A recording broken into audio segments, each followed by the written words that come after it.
Yeah, welcome everybody. You. I guess, yeah, I think we should get started. So welcome to Beijing Plus 30 through the lens of Indigenous people. I'm your moderator, Anne-Marie Brennan. I'm with Christian Life Community. And this program is being co-hosted by the Grail and Christian Life Community. The Grail is an international movement and community of women of different cultures, social backgrounds, and generations. The Grail envisions a world of peace, justice, and renewal of the earth, brought about by racially and ethnically diverse women following their spiritual path and working as a catalyst for change. The Christian Life Community is an international lay association present in over 75 countries. Members form small groups, which are part of national communities, all part of a world community.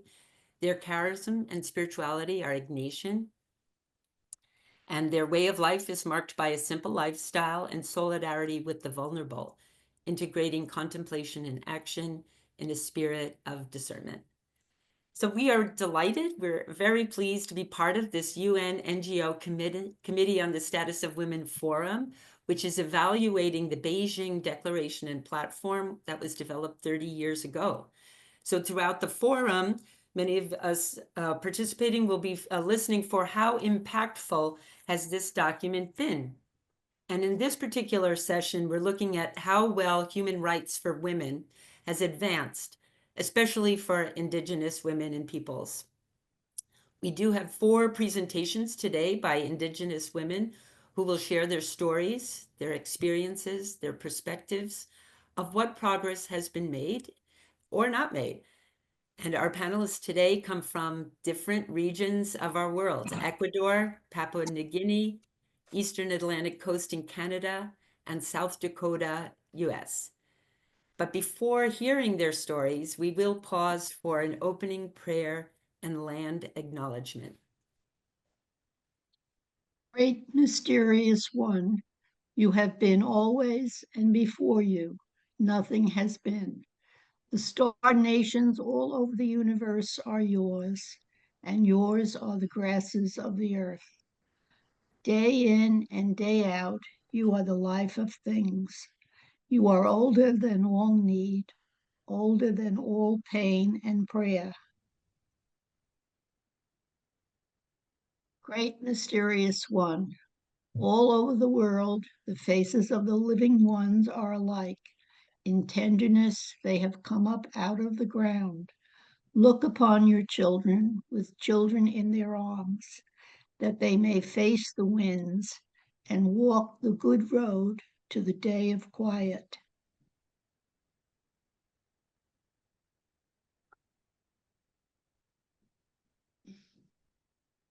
Great mysterious one, teach us to walk the soft earth, a relative to all that live. Sweeten our hearts and fill us with light. Give us the strength to understand and the eyes to see. Help us, for without you we are nothing. Amen. Land acknowledgement. We gather today, connected virtually, yet deeply rooted in the lands where we each reside.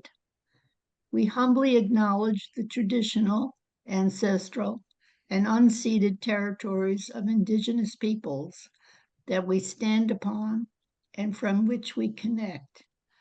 We are grateful for the rich history and cultures of these lands and the wisdom of those who have stewarded them for generations. May we be mindful of our shared humanity and the importance of reconciliation and respect for the land and all its people. We seek guidance and blessings from our Creator for understanding, empathy, and meaningful engagement in our times together, and for the ongoing work of reconciliation. Thank you, Joan. Joan and Judy Alves, I'll just mention, are the originators of this event. So we're very grateful for them for doing so. You'll hear from Judy a little later in the Q&A. Our first presentation is by two women, Jessica Isacha and Ana Lucia Torres of Ecuador. And they'll be speaking about Indigenous women's health rights and progress and challenges. Jessica Isacha is a Shuar Indigenous woman and a health leader at the National Confederation of Indigenous Nationalities. She is a defender of the rights of nature, as well as a defender of the rights of women of the indigenous peoples of Ecuador. Ana Lucia Torres is the director of the Institute of Public Health at the Pontifical Catholic University. She has worked on health rights and culture and health of different ethnic groups in the Amazon region of Ecuador. So we're grateful to both of you for joining us. Just a word about the slides. You'll see the sequence of slides. The first one is in Spanish, but I'll jump to the one in English. So Jessica will be reading in Spanish, but you can follow along in the English. And I guess Ana Lucia will jump in where there might be a comment that might be needed. So please welcome Jessica and Ana Lucia. Good morning to everyone. Hola, ¿qué tal? Mucho gusto, Jessica Isacha. Hello, how are you? I'm Jessica Isacha. So we are going to go through our presentation. I will start just introducing a few subjects that we consider that are important for thinking about Indigenous women rights, especially in health. And after that, we are going to share with you our experience working together as academia or university with the social organizations during a struggle that we had on June 2022, in which the indigenous movement asked for different rights in interculturality to get introduced in the public policies. So I will, the next one, please. So we are going to go just briefly around the situation of women's health rights. Then we are going to emphasize on the public policies for intercultural health, especially sharing this experience of the national strike, and then some challenges to advancement of women's rights. Next one, please.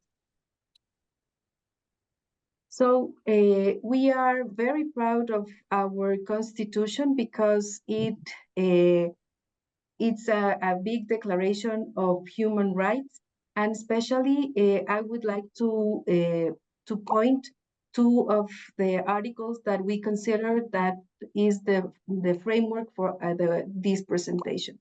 The first one is our first article that recognizes our state as constitutional state of rights and social and justice, social democratic, sovereign, independent, unitary, and this is one special thing, intercultural, plurinational, that it only represents all the different types of ethnic groups that we have in Ecuador. But for us, it's important that it's considered inside our constitution because it guides all the public policy that is generated in this framework. And the other thing that also is important for our work is the way our constitution conceive health. When we sometimes think about health, we unfortunately think about sickness, but not of health. So the way the Constitution now puts health is very unique and help us to interconnect the different rights that are related to health. So there is health is a right guaranteed by the state, and this right it's linked to the exercise of other rights like water, food, education, physical culture, work, social security, healthy environments, and other that sustain the good living. So in that sense, to talk about women, indigenous women health rights, it's not only possible to count sickness, it's related to other issues that are very important in order to talk about health. The next one, please. Then we just find that we have some important points to share with you. One is related to the access to health services. We are still have historical problems related to the exclusion of indigenous people. So we have that indigenous communities are located in remote areas, so the access to health services are very difficult. Inside the health services, the lack of medical personnel that is prepared to care about the cultural practices and specificities of indigenous people. In that sense, there are not a lot of medical personnel who speaks the indigenous languages. And finally, since there is not enough money to the health system, there are a lot out-of-pocket expenses that comes to from families' pocket in order to achieve their health rights.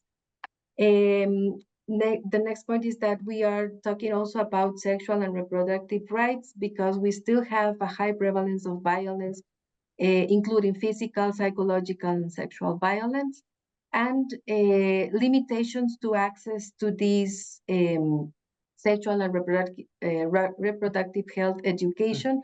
So these limitations also contributed to increase these violence and other health problems like maternal and infant mortality. And finally, another point that we want to share is the food security, that we also think that it is very important in order to achieve health. It's also linked to access to women to land. It's also related to access to technology and how now climate change is influencing this. And now I give the word to Jessica, and you will see the slides in English. The next one, please. Bueno, vamos a hablar sobre las mesas de negociación del paro 2022. Ya. Del paro 2022, donde que nosotros como dirigentes de la CONAIE abarcamos 10 puntos. En un punto que era el tema de salud, se puso el presupuesto urgente de frente de abastecimiento de los hospitales, falta de medicamento y personal. Debemos entender que para tener una salud pública digna tenemos que tener todo el personal y los medicamentos en la localidad. La siguiente, por favor. The next one, please.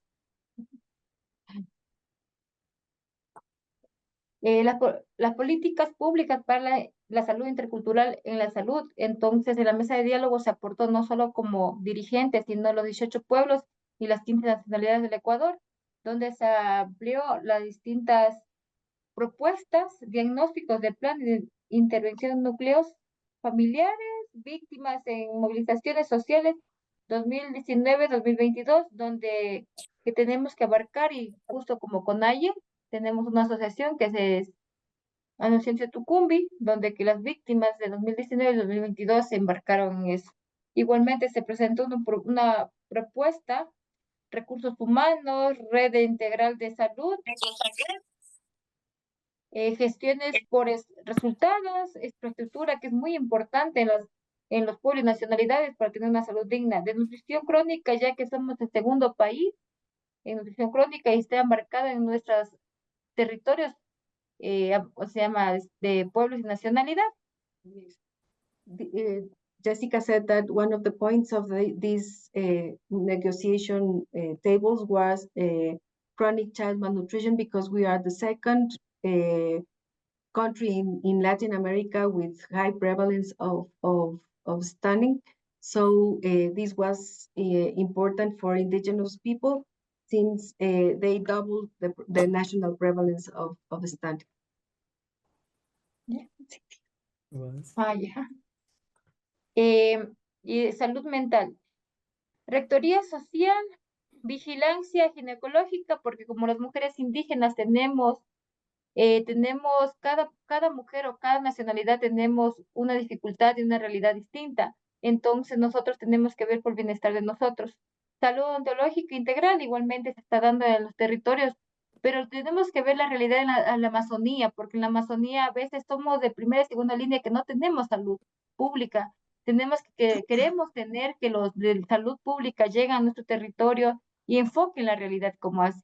Y tienen que entender que también necesitamos vehículos cuando somos terrestres, y cuando somos pluviales también necesitamos pluviales. Igualmente en el tema de los compañeros que tienen que viajar en aviones. Entonces son unas dificultades que están llegando a nuestros sectores. Eso. Just to relevate some points that Jessica said, that it's important that these public health services reach these places of difficult access, so they have to provide different type of transportation, maybe boats or helicopters or land transportation, because if this is not feasible in territories like the Amazon region, then the access to health it's not possible to reach. The next one, please.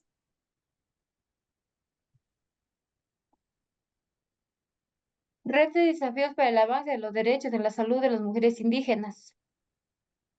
Nosotros luchamos diariamente para que todas las mujeres indígenas tengamos un derecho digno de una atención de salud. La pobreza en el Ecuador existe en el tema de educación, medios de vida.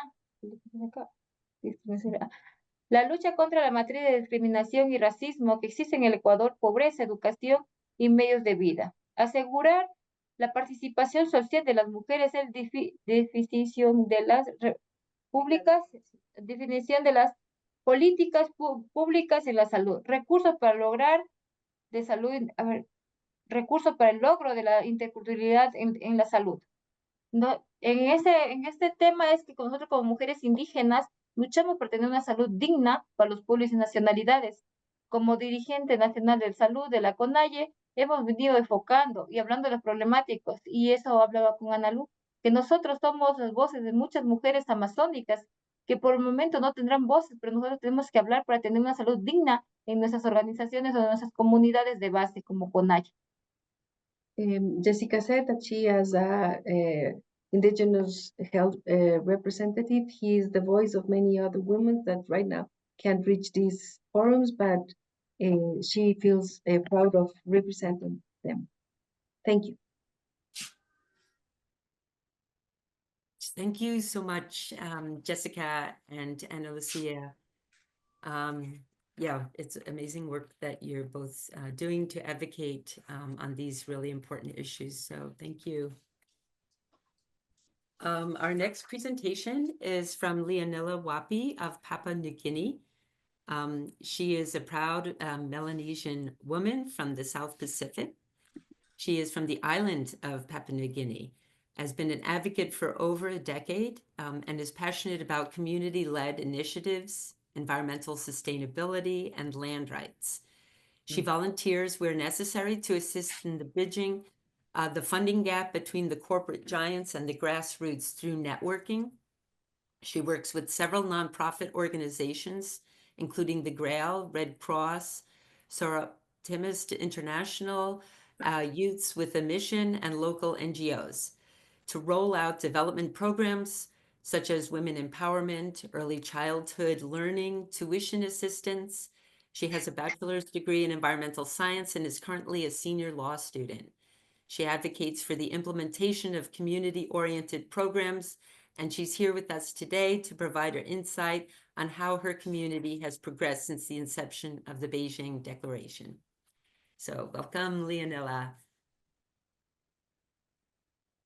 Thank you. Thank you, everyone. Good morning. So as introduced, I'm a Melanesian woman from the South Pacific. So greetings to all.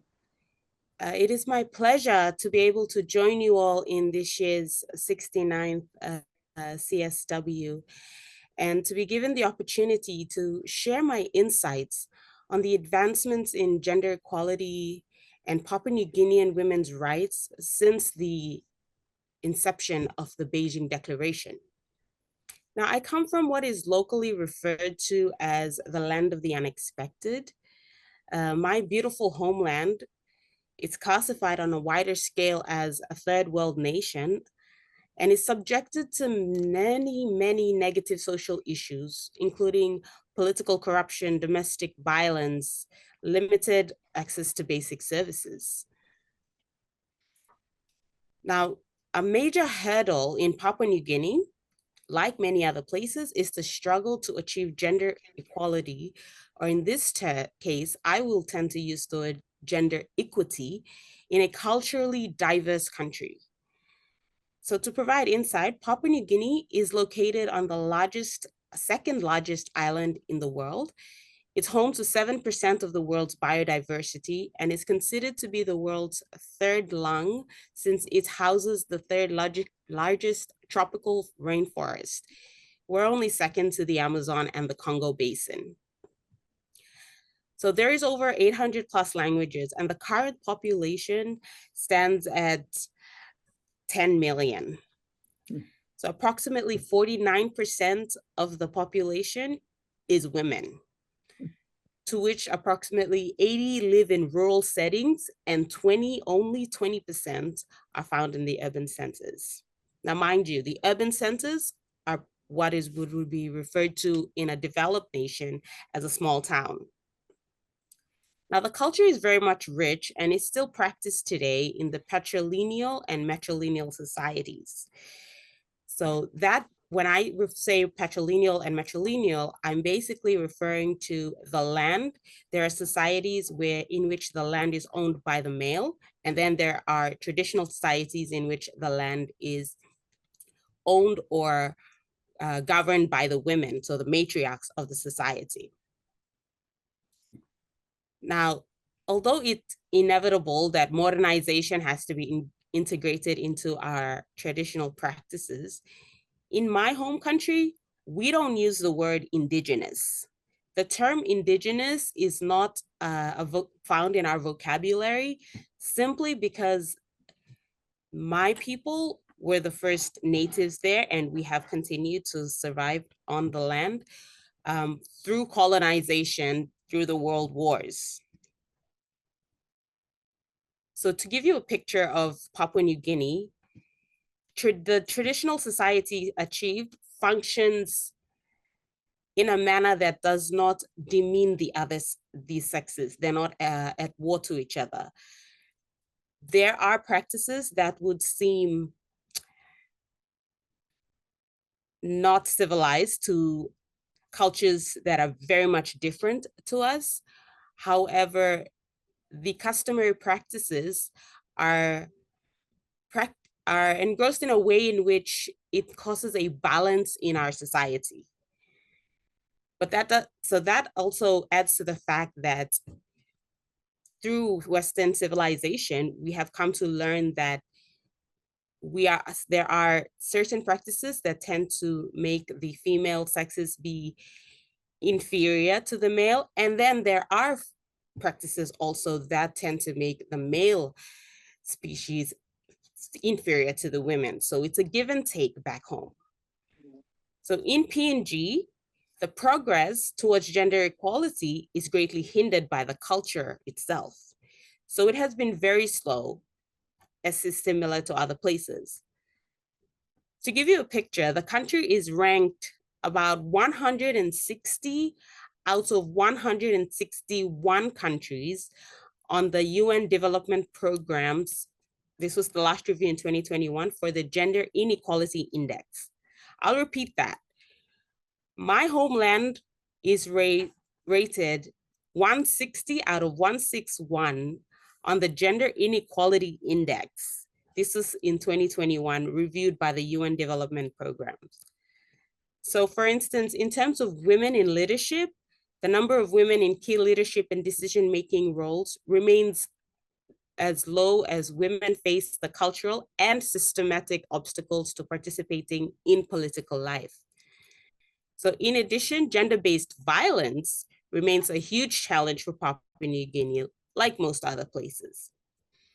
So approximately 60% of the country's women have experienced physical or sexual violence from an intimate partner at some point in their lives. The country is struggling with corruption, and as of 2022, PNG ranks 134th out of 180 nations on the Transparency International Corruption Scale. And I say this because it takes a lot of enthusiasm to be able to maintain an optimistic view that everything will soon work out when we come here to the States and establish platforms such as the Beijing Declaration. So it takes energy to remain hopeful that, you know, there's going to be progress for my homeland, especially with a cultural hindrance that adds on to the patriarchal society. Now, from the Asia Pacific region, the Beijing +20 regional survey and the National Review reports reported that strengthening and adopting gender equality policies, legislation, and action plans will eliminate violence against women and girls and promote leadership and political participation of women. The key challenge mirrored back in my homeland is institutional mechanisms that, although established, still face obstacles in order to practically implement policies that will effect change.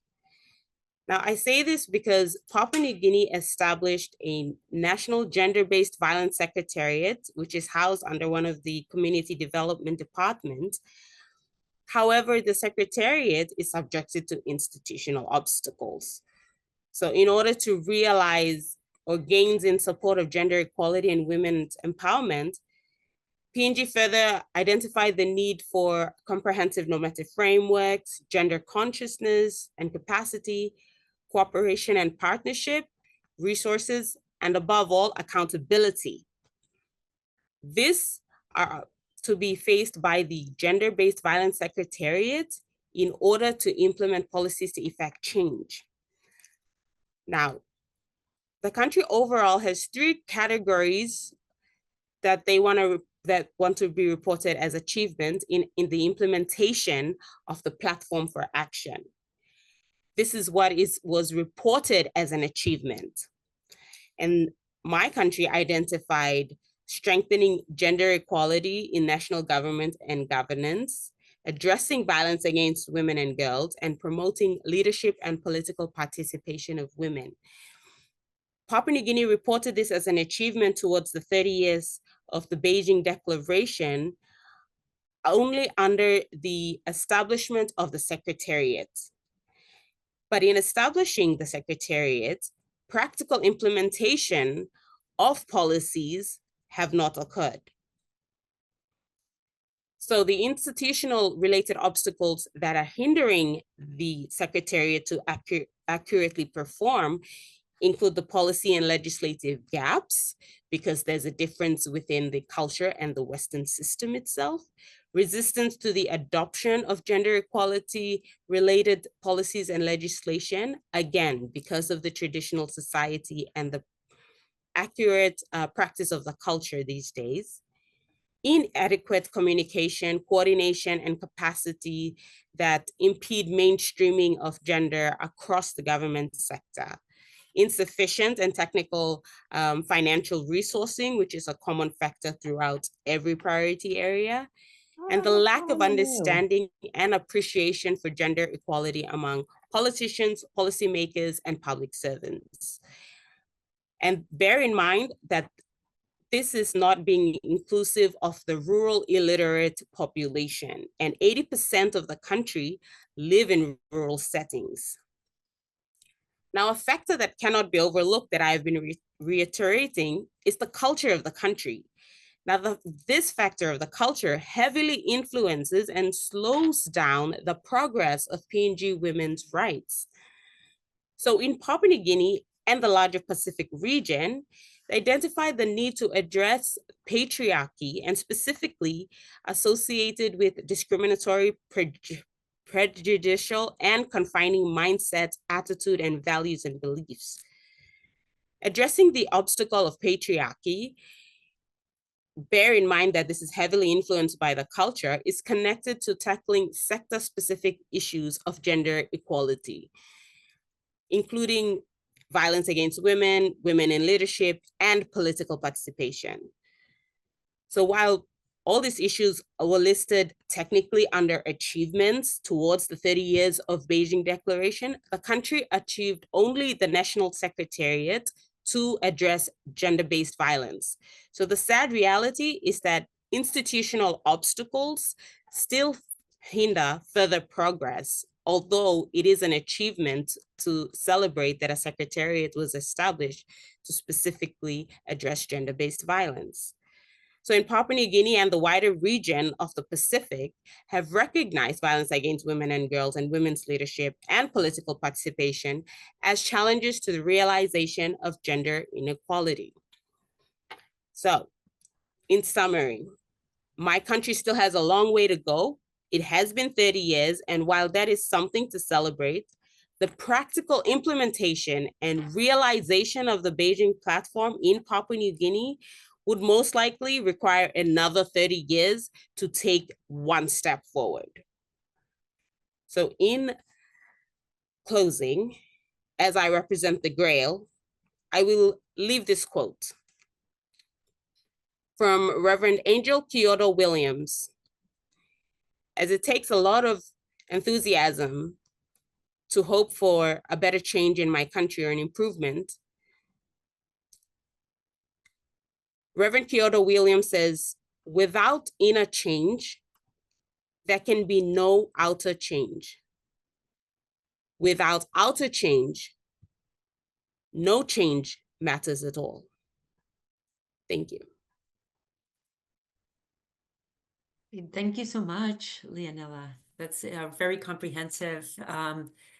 And so, yes, it's consoling to hear the progress, but you still sound hopeful despite the time that it's taking to work toward that those goals. So thank you for that wealth of information and your perspective, especially coming directly from Papua New Guinea. We very much appreciate your presentation here. Thank you. Okay, so our third presentation will be by Migamha Mi'kmaq from Canada. She is a Wabanaki Mi'kmaq grandmother of the Jajet clan and a mother to 3 grown children and 5 beautiful grandchildren. Her Wabanaki homeland are the unceded and unsurrendered lands of the northeast coast of the Atlantic provinces and Quebec, Canada. She is a decolonial linguist and scholar of Wabanaki Longhouse traditions and a district sub-chief for the Gespagahawi. And currently, Mi'kmaq is a research fellow for Turtle Island Institute for Indigenous Science. As a widely known and highly respected Nukmij, Mi'kmaq uses her fluency in the Mi'kmaq language as a portal into her people's culture and history. She serves as an essential support for Wabanaki peoples who are engaged in knowledge reconstruction in and outside of provincial institutions. Her life has been devoted to Wabanaki cultural revival, and in her research and advocacy, she promotes deep understandings of Indigenous matricultural systems using her language as her primary scholarly references. So we are very grateful and kindly welcome Mi'kmaq. Well, thank you. Wegulali Dandili dandeli kan mo yo agano naman dandeli ahan wega di dandeli dandelo timpia pide ultik ni mega mahan weda biksi jagijwo ko akleyawi wabanayawas wagilan china. So thank you so much, Anne, for the introduction and then my intro, and I'm looking forward to the question period, and I so appreciate the previous speakers that shared. So I can go to the next slide. And are you able to hear me clearly? If you could speak up just a little louder, that would be helpful. Okay.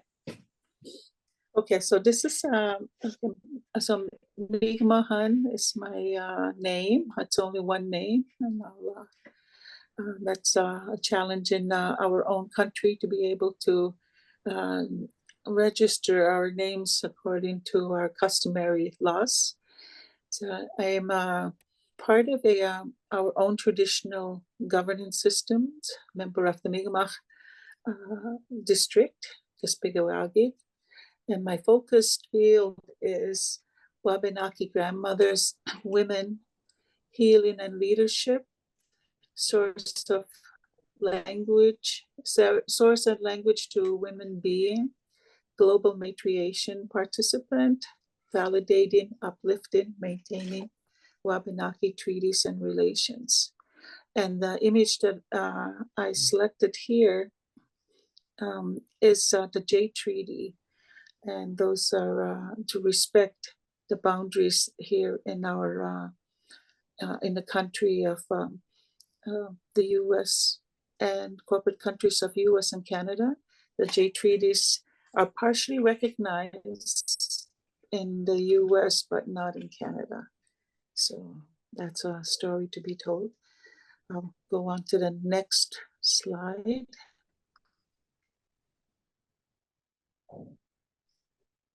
So, Mi'kmaq women are the utmost priority for value, dignity, and honor. And this has been the main focus across the lands, and the rematriation of our languages central to that. And that we are matricultural societies, that we are working towards educating, re-educating our communities and the larger communities in the countries, in the US and Canada. So and our relationship to Maori. So we have very close relations to those building relations with other women from different nations, different countries. And here we're at the Maori in New Zealand, offering a welcoming, where a traditional welcomings are very important, and the acknowledgement of land, and those are the living systems of our cultural foundations. Our community women are untouched by the significance and the mission of the Beijing Declaration. Our work is self-designed, self-promoted through our language, work, and ceremony. We raise, honor, and protect the integrity, value, and spirit of community women. The next slide. The symbol that you see here is our traditional constitution. It's very depth and very important for us to be able to uphold our own traditional or our own systems. And so here's what's the situation. Mi'kmaq Longhouse governance is the original governance of the people, and not the Band Council. Band councils do not embrace nor have any resemblance to Mi'kmaq governance. Under the Indian Act legislation, Band councils are designed to limit actual governance in our communities, excuse me, and to forward Canadian policy and interest. Band councils are Canada work in itself, made to legitimize governance of the Mi'kmaq Nation. Canadian constitutional sections 52, 25, and 35 places Mi'kmaq and Wabanaki treaties equal to Crown sovereignty and governance and protected as the supreme law of the land. So I'll do the next slide.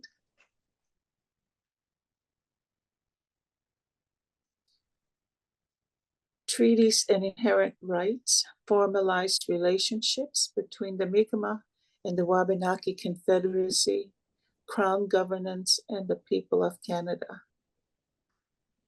So we are all treaty holders, and that every individual is responsible to uphold the peace and friendship that are in our treaties. The protocol of our treaties and inherent rights represent the best practice and cooperation of friendship, peace, respect, reciprocity, good faith, and honor. The Government of Canada criminalizes exercising inherent rights practice. Canada does not honor nor enforce treaties with the Mi'kmaq Nation and the Wabanaki Confederacy. So next slide.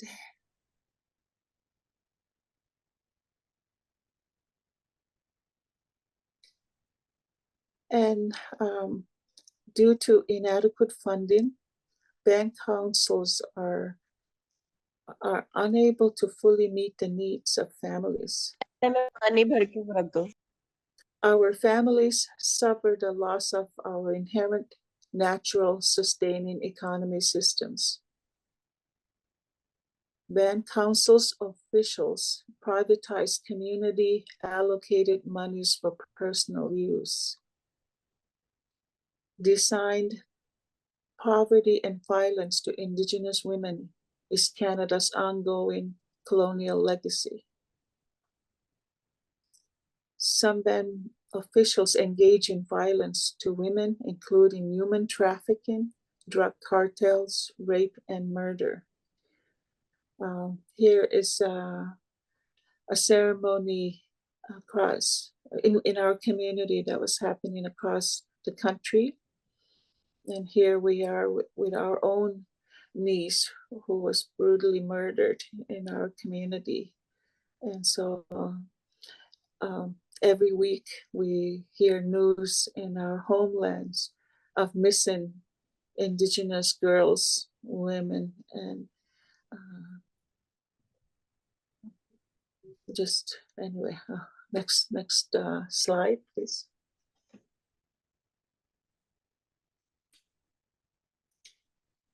So here, Mi'kmaq lifeways and language legitimize the value of our women and the Beijing Declaration. Protection and value of community women must thoroughly and permanently remove barriers imposed by Canada and the band councils. Beijing Declaration fully supports the field and the work of Mi'kmaq and Wabanaki women. Mi'kmaq women and Wabanaki women can confirm the Beijing Declaration. So those are some of the in learning about the Beijing Declaration. It's very uplifting, but it's also, like the previous speakers, the barriers are within the home front, within our own homes, and that they are particularly the Indian reservations in Canada, Indian reserves, are the most regulated and controlled environments and on women. And even if we do there is a growing number of women who are coming into professional fields and going in towards higher education.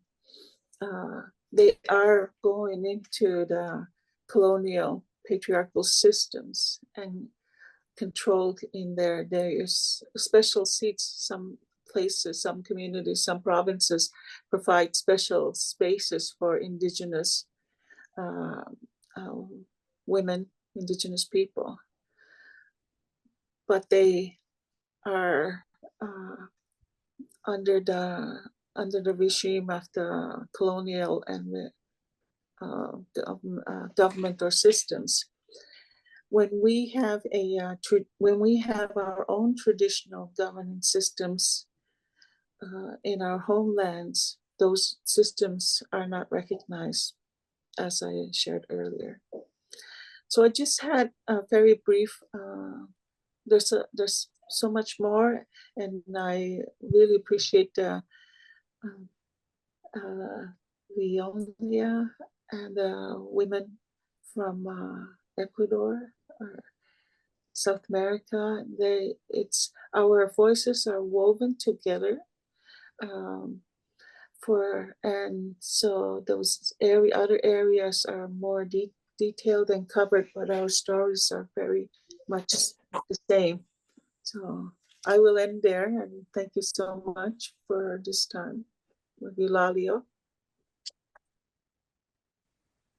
Thank you, Megamahan. Yeah, very moving presentation about the plight of the Mi'kmaq women in your country, in your area. So thank you so much for sharing. Yeah, we'll move on to our fourth presentation. And then actually after that, we will have a second round where some of you can comment on what you heard from the others. For our fourth presentation, we're introducing two Indigenous women from South Dakota,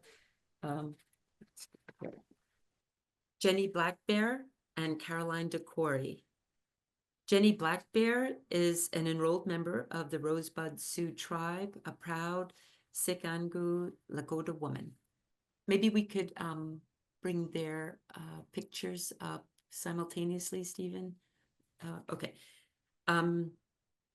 Yeah, let me repeat that. Jenny is an enrolled member of the Rosebud Sioux tribe, a proud Sikangu Lakota woman born and raised in the Rosebud Reservation.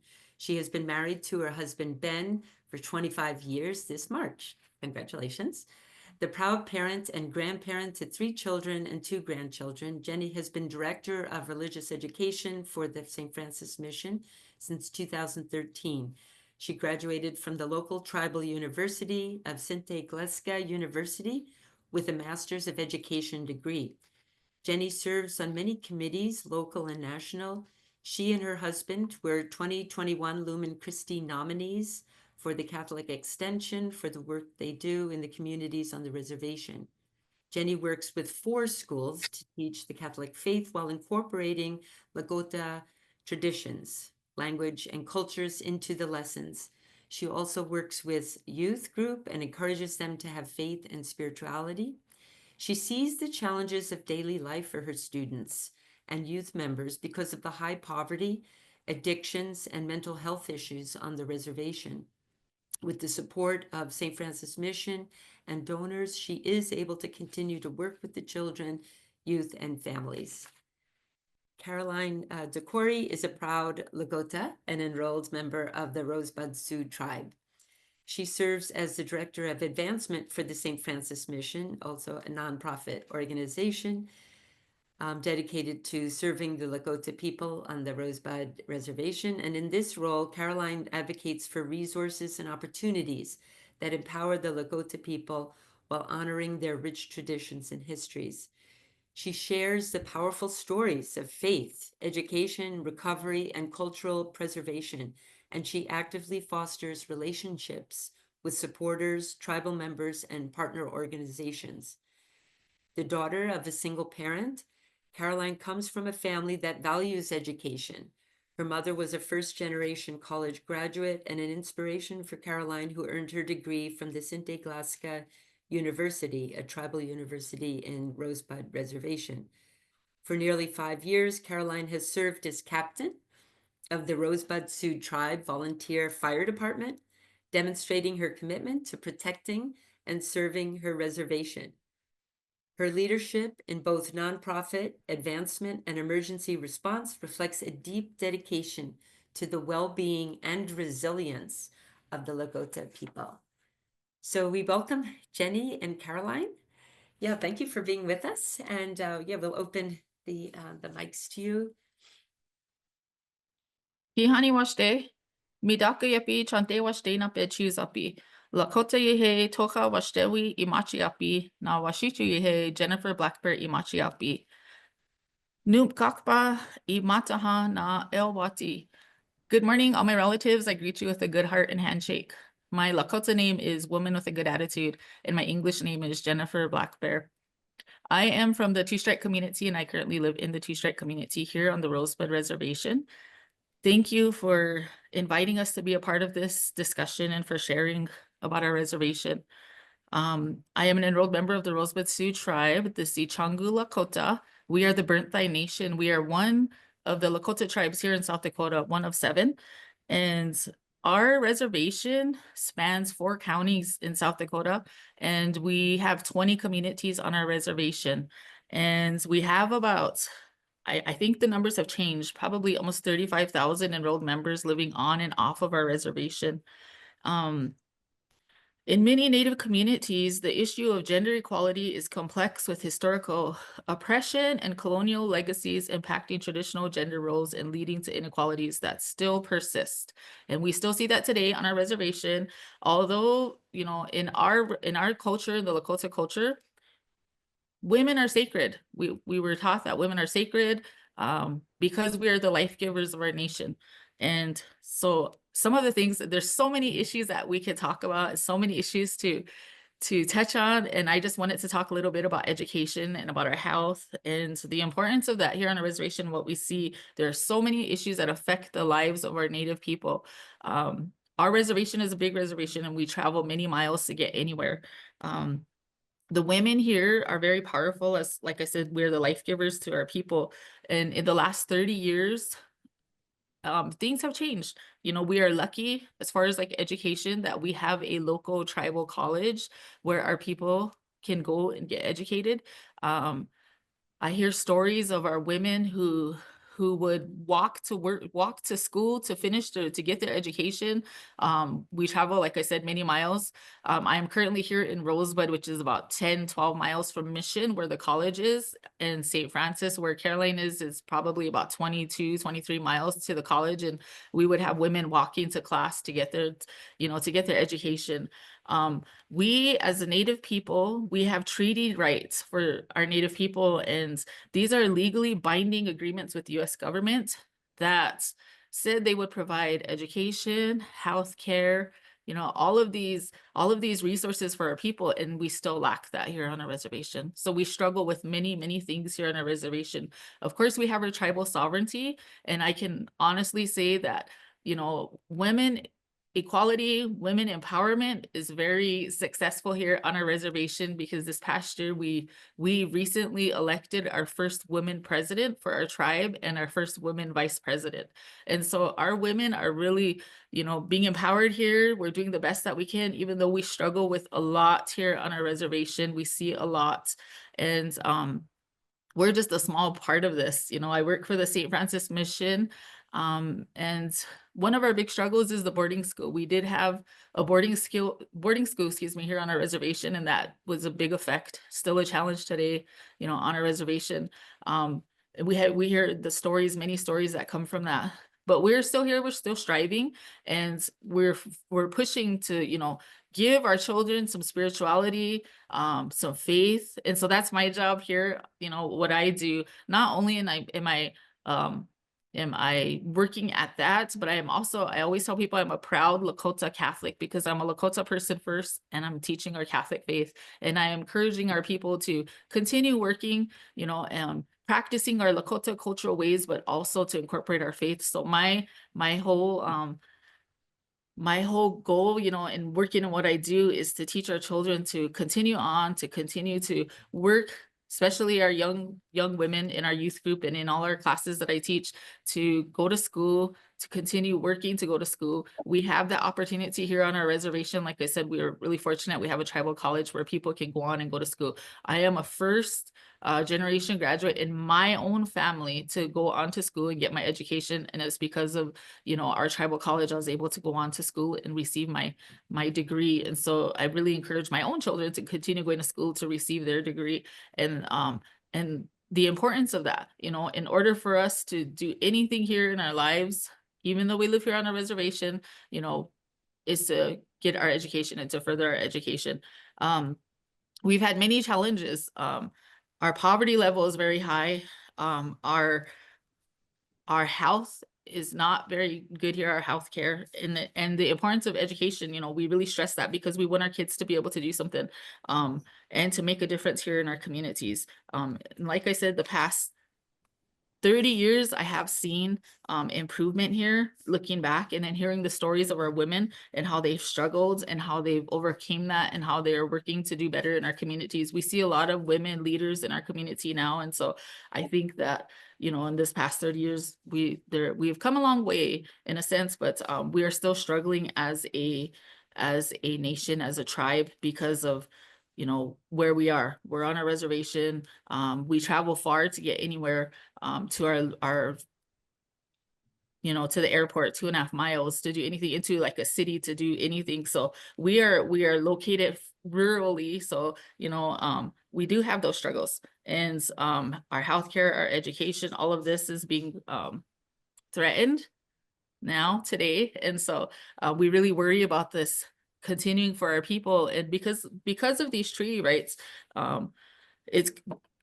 we want them to continue for our people because it's crucial for our survival, because our well-being of our Native American tribes, because of the impact, you know, of the government promising to keep these treaty rights, putting us on reservations, taking our land, and saying that they are going to help us. So, you know, our people are depending on this, and it's impacting our ability to exercise, you know, self-determination, access to resources, and maintaining our culture and our heritage. So I know I'm just jumping all over the place, but I'm just trying to, you know, talk about how and keep my time as well. I'm sorry, Caroline, I don't want to go over my 5 minutes, but I just wanted to talk about the importance of education on a reservation. And there's so much that I could talk about, and I just wanted to talk about that and how important, and how we are really fortunate that we do have a tribal college, and how our people, our women, I see how they are empowered here on our reservation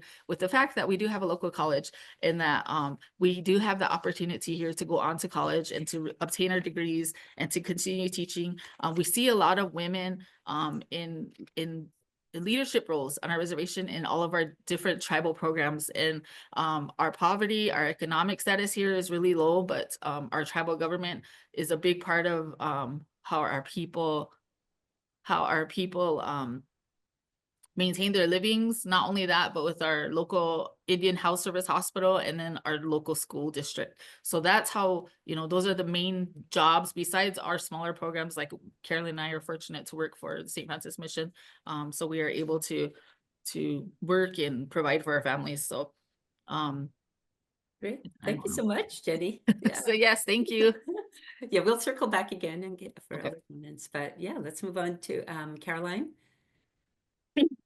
I just wanted to touch base with the missing and murdered Indigenous women that we have in nationwide, but also here in South Dakota. It doesn't really link up with my job and what I do, but it is impacting our reservation, our state, just overall Indigenous people.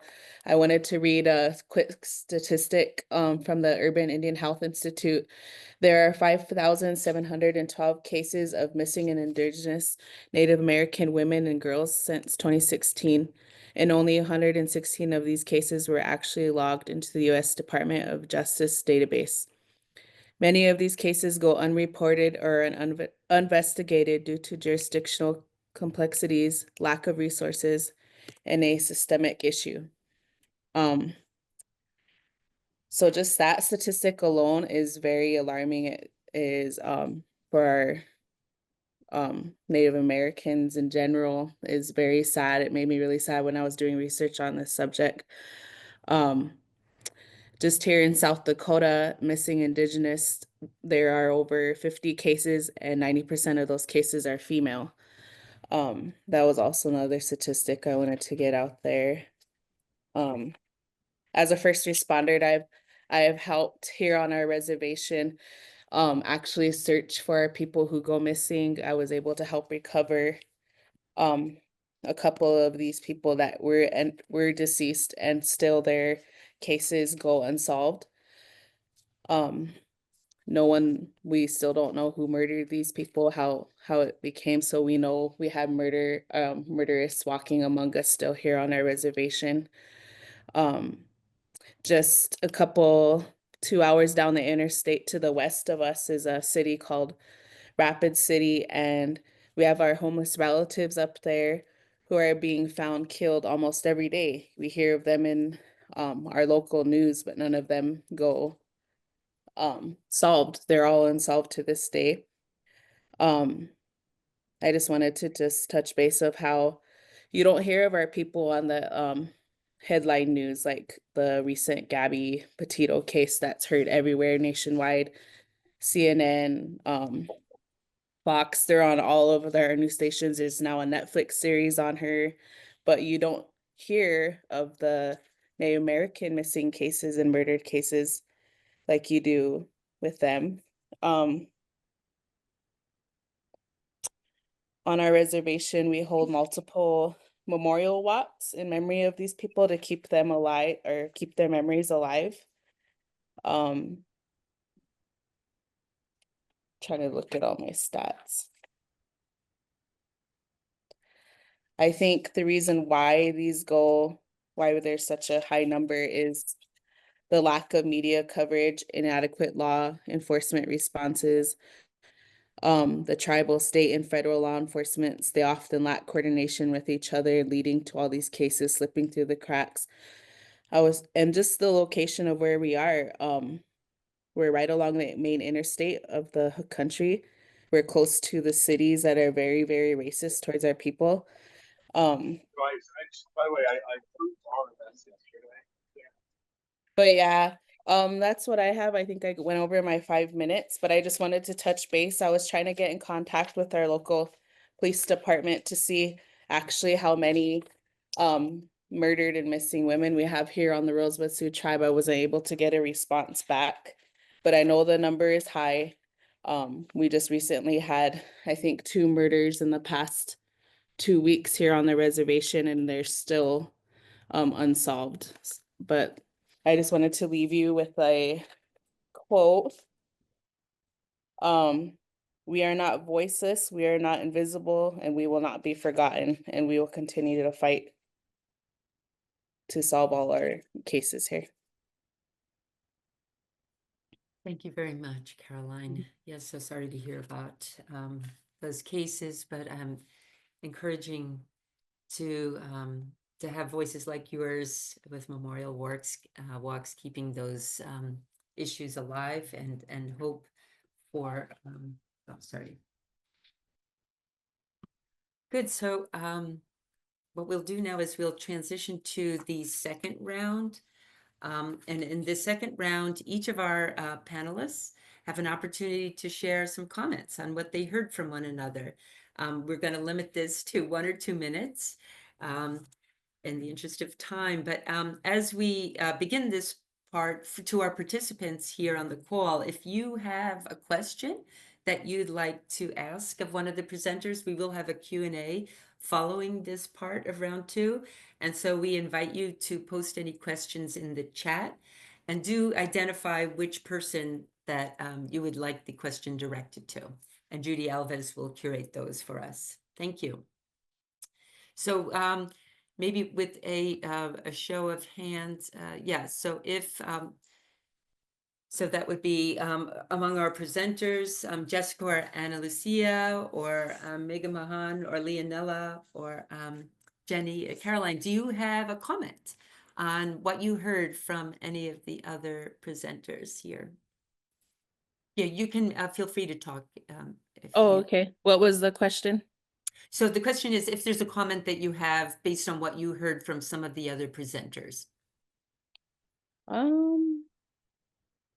I do not right now at this moment. Okay. Jenny, you? I just think that listening to all of them, we relate in one way or another with all the issues that they faced as well. And we see that here in South Dakota, in the United States, you know, on our reservations, and we can relate to the same things that they are going through, and they see the same things. And I just feel like, you know, thank you for sharing. I want to say thank you for sharing to all of them, because, you know, we relate, you know, in one way or another, and we're all going through the same things and the same struggles. Thank you for sharing with us. Thank you, Jenny.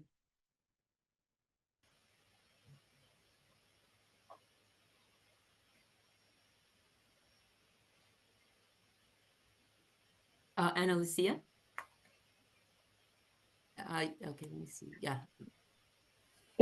Hola, hemos escuchado a todas muy detalladamente sus versiones, pero quiero como que aportar, ¿no? Y incluir todo el problemático a nivel nacional o internacional de los distintos países, igualmente como Ecuador.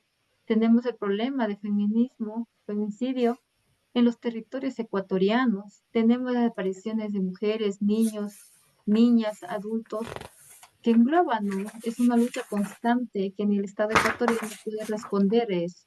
Hay parroquias, hay provincias que no se sabe a nivel nacional.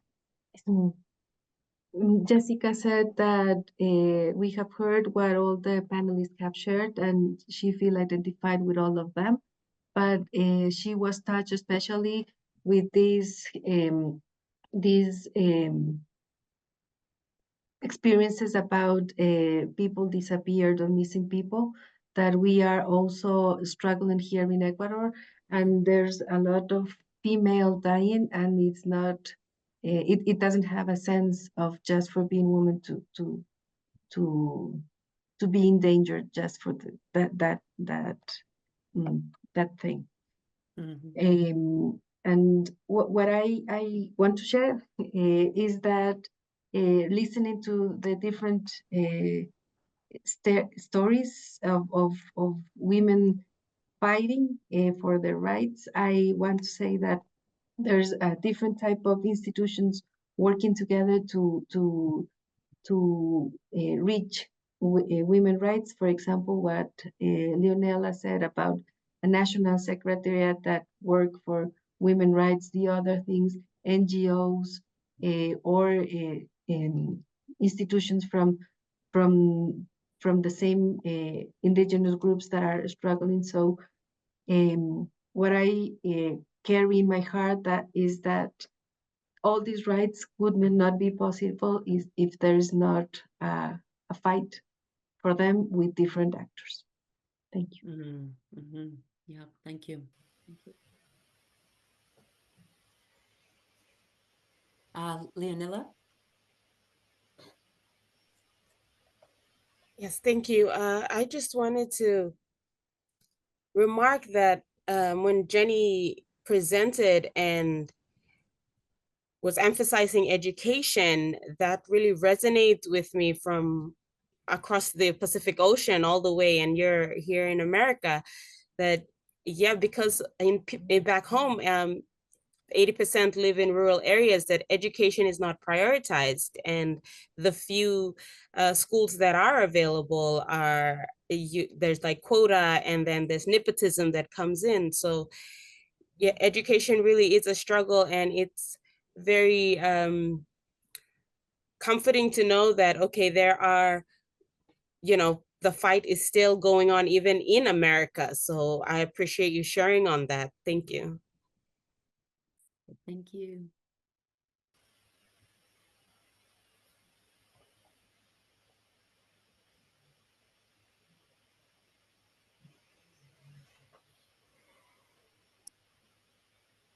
Okay, well, maybe we can move to this next round with the Q&A. Judy, Thank you. yeah. One question that was posted, and I guess this is to Jenny and Caroline, but it could be to all of them. Are you currently concerned about the latest United States administration, which is pretty hostile to the concept of diversity and is really starting to affect funding for universities? And we're assuming that the tribal university does receive some type of federal funding. I guess Jenny and Caroline would be the So people to answer that.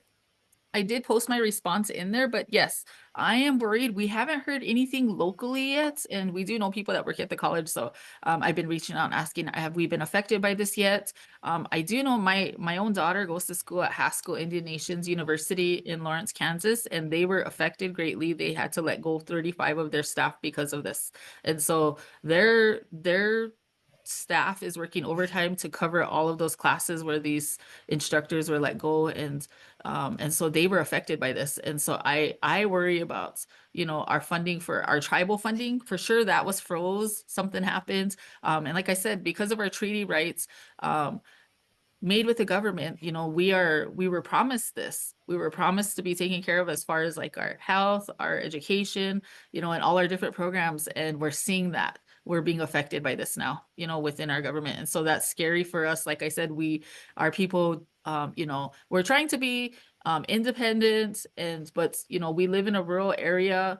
Our economic development is not that great, and people are struggling. You know, they're struggling to live day to day, and so we're seeing this effect. We haven't seen it at our college yet, but we know that there probably is going to be something coming down where we are going to be affected, and it's scary. And we pray really hard about this, that, you know, that for a good outcome for our people. Yes, there are many institutions that are frightened by this latest administration. With regard to Jessica and Ana Lucia, I'm wondering if the health services that you referenced include mental health services, and are indigenous methods and medicines included in the health services that are obtained? Thank you, Judith, for the question. I'm just telling in Spanish to Jessica que si los centros de salud o de los servicios de salud que hablamos incluyen servicios de salud mental, y si en estos servicios también se incluyen prácticas tradicionales de los pueblos indígenas. Bueno, en los puestos de salud o la unidad operativa del Ministerio de Salud Pública, los pocos son tratados en salud mental, digamos, serían como subcentros, ¿no? Sí. En los subcentros no son casi tomados el tema de salud mental, más sería como, digamos, en los hospitales. En el tema de salud intercultural, en el tema de los yachas o de las mamas, sí se ve, porque nosotros como indígenas, como nacional Shuar, primero llevamos a nuestros familiares a un chamán que nos dé limpiando, de ahí procede el chamán decirnos que lleve al hospital, pero eso no incluye el Ministerio de Salud Pública, sino uno mismo costea su costo al chamán. El Ministerio de Salud Pública no, todavía el salud intercultural no está enfocado como nosotros, como hemos puesto en la mesa de negociación, en la mesa de trabajo, no está enfocado en ese sentido. Esa es nunca de todo eso. So, mental health services are located especially in hospitals, but not in primary care services. So it's difficult for indigenous groups to reach this type of services because they are far from the places they live. And Jessica said that in the practices that the indigenous groups have, they include their own medical system, including yachaks that are men of wisdom, as they are called, and they usually have these practices, but they first go to the natural and traditional medicine that they use in the indigenous groups, and after that they go to the Occidental health services. But inside the health services, they only have birth different birth ways, including the traditional way in which Indigenous women used to give birth, but not in other practices. Well, the next question is for Leonela. And you had mentioned that change is slow. And what do you think would be the most effective steps for gender equality in your area? And I'm going to add to that you mentioned that it would take a lot of energy, okay, for women to gain leadership. And the question is, do you have the energy?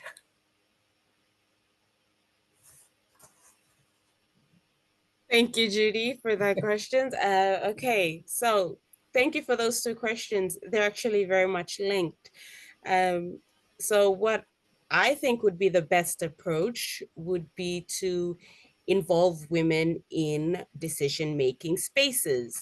So that means in our parliaments, the country's going to turn 50 years old this year. So it's a milestone, but it's also a time to reflect and see where we're headed. And we've only had one female in parliament since the 90s into the mid 2000s, and she was an expatriate married to a local. But fortunately, there has been 3 women in parliament since the last election about last year, 2 years ago, actually. And they were able to get in, and that was a huge achievement because of the cultural hindrance. And there was a proposition for quotas in order to save seats for women, specifically in parliament. And that was terrific. But of course, institutional obstacles came into play. So quota was, or is, in a working progress, I would say. So my answer to your first question would be, we have to find a strategy that both respects our culture at the same time, yet effectively give women the, or empower women to be in a position for decision-making spaces. And for question 2, that's very easy. How I get energy to be enthusiastic in being an advocate is through my involvement with humanitarian spaces, such as the Grail and UFA. Thank you. That's wonderful. Megha Mahan, one of the things that you mentioned, and perhaps I didn't catch this correctly, so I'm asking for some clarification. You said that the reservations are the most regulated for women. Is that to help women or to hurt women? I was not clear about that statement. They are the most to control and regulate women's lives of women. And in comparison to when you look at the current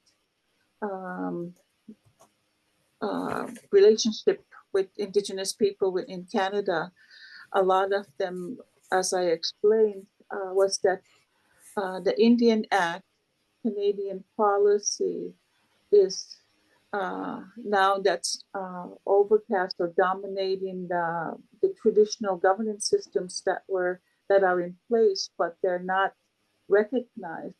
And those are macrocultural systems that the focus of the work with uplifting women and using our own language because what has happened to our languages, maybe I'm going a little off course, but there's pieces that are very important to consider, that historically our languages were outlawed.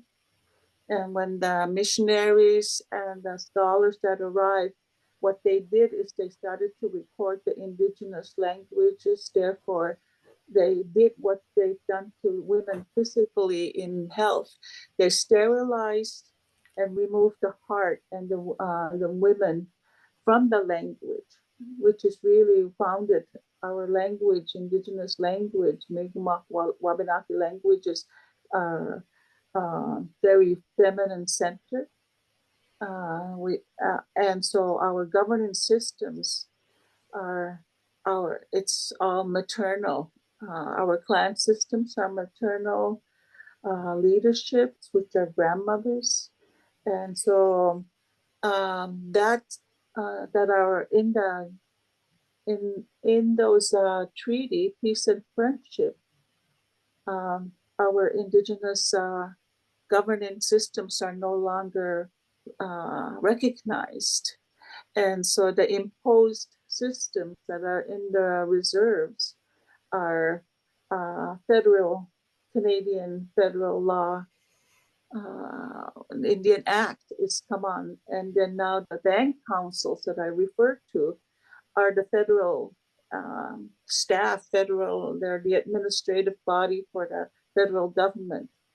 And so those treaties that are protected in the Canadian Constitution is not being honored. So those relationships, we need to really look at those legal agreements, our treaties, and that they are not recognized, and that we are now at a mercy of waiting for those funds to be allocated for the usage of the land and of the resources. So it's the same old scenario of the dominant, not the dominant, but the dominant system overcasting to domestic relationships, when the masculine or the patriarchy and the maternal systems are not recognized in the feminine leaderships in reality. And so we have a lot of women who are educated in the mainstream, and they are doing their PhDs, but it's all being grounded now in Indigenous knowledge. So they're bringing that forth, not for the mainstream system to own the information, but to uplift the spirit of the women, Indigenous women, that we are, our cultural systems are grounded in women leadership. And that, anyway, there's so much to say. Yeah. So thank you for the question and giving me the opportunity to respond. Appreciate that. I thank you. And I guess we're running out of time, but the last question is actually for Caroline. In the United States, we had a Supreme Court ruling that I believe stated that the law enforcement, the Indigenous or the tribal law enforcement had the right to arrest non-tribal people. And that's just a nod to keep tribal people safe. But I want to know from you, what really has to change to protect these missing Indigenous people? I mean, that tragedy cannot continue. So what do you think is the number one thing that has to change? Can you hear me? Yes. I really think we need more funding for our law enforcement, our police department, more media coverage, more just awareness of the problem. I know I was reading that there's a lot of confusion with jurisdiction, how our people can be murdered by non-tribal members and the FBI won't come onto the reservation at times to work on these cases.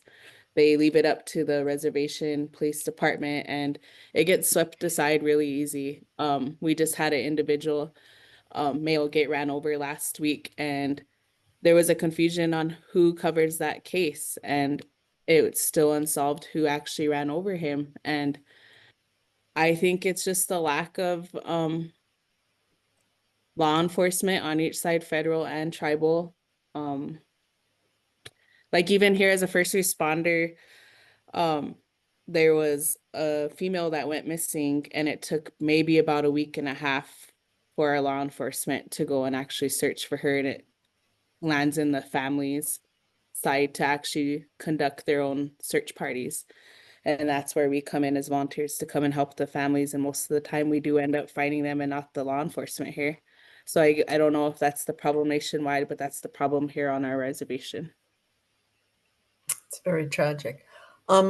Okay, so in the last few minutes, here's a question from Lynn Marr, and it's, what is the greatest obstacle you are currently facing that is interfering with meeting the goals of your group?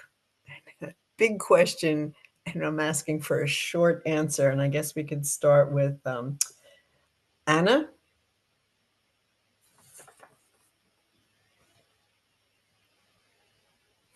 Yep, just unmute there. Thank you. I was translating into Spanish. Okay, ¿cuál es el principal obstáculo para poder lograr los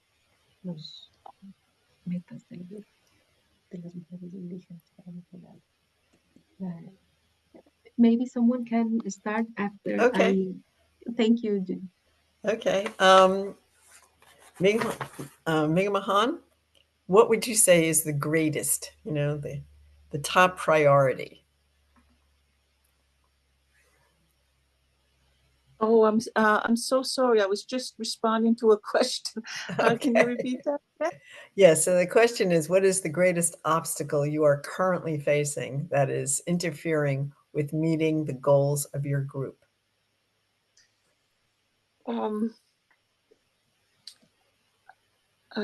There's this misconception about nations, indigenous nations, or tribes, and the role of women in the larger, in the countries that who are residing in our homelands, and so I think the biggest obstacle is about the negligence of honoring and upholding those treaties between the indigenous people of the lands and with the states that are there, and it's there's this misunderstanding that we're always asking for help when there's something to be considered here, that we have a contract, a treaty. And so if you don't honor that contract or treaty, what happens? And it cannot be unilaterally enforced, because it's a treaty, it requires two people. And when we don't honor that treaty, and then there's it just keeps piling, like how whatever resources, all of that keeps piling, and the other person is not honoring or paying up the usage of what we are on our homeland. We are on unceded, unsurrendered home in our homelands, and yet we are led to believe that we are the ones that are in need and dependent on the system. I think that the steps need to be taken, and I know it's a big threat in this part, because women are the leaders in our nations, and so when we begin to relook at the language and our the petroglyphs, all those ancient symbols, it's all about woman-centered. It's a woman-centered, woman-led, woman-focused. And that's the reason why peace and friendship are the treaties that were created, because what grandmother would send their children off to fight other grandmothers' grandchildren? So I think that's the for me, that's what our language is coming as we begin to rematriate our relationships with our language and the land, and with each other, as I showed in the when we begin to look at each other as treaty holders, rather than just the institutions, because and the governance states, they are the biggest barriers, and they're not receptive to any of this relationship building, peace building, and at the ground level. So at the ground level, there's great work happening. And as I shared in my presentation, I don't know anything about the Beijing Declaration until I was invited to one of the other elders in the region asked me if I would come because of the work that I'm doing. And so so that's how I knew about the Beijing Declaration. And in reading and understanding it, it's aligned with the groundwork that's happening for women. Women are doing the work. It may not be supported because it has to go through all this sifting process. The systems keep building themselves up when there's 1 billion coming into a certain focus of health or anything. It all takes care of itself first before, and mostly on the ground level, it doesn't reach us. It doesn't reach the indigenous women in our area in Wabanaki. So, Thank you, so I just wanted to interrupt. Yeah. No, I'm sorry. Yeah. Yeah, no, that's wonderful. I think that insight is very helpful. So I really appreciate it. I'm so sorry to cut you off, but our tech guy has to leave in a minute. So I want to make sure that we give proper thanks to all of you for the presentations, which were just really wonderful and coming from different realities around the world, but still having these common elements of that there's still a lot to be done. There's a lot of problems, but we do see some hopeful progress. And so thank you for sharing where you're finding that hope, because I think that'll give us a lot to ponder and really think about, after this. So I did want to mention that there is going to be a recording of this presentation, and I think we have all your emails through the registration, and we can forward you the link to that recording. There also is a post-event survey that as you sign out, you should be able to do. It's just short. But most of all, we're very grateful to our presenters, Ana Lucia and Jessica and Leonilla and Migmahan and Jenny and Caroline. Really appreciate it. And thank you to Judy and Joan and Stephen. So very well. Hope you have a very good day. And hopefully we'll reconnect soon. Thank you all. That was a wonderful, insightful, and a wealth of information for us. Take care.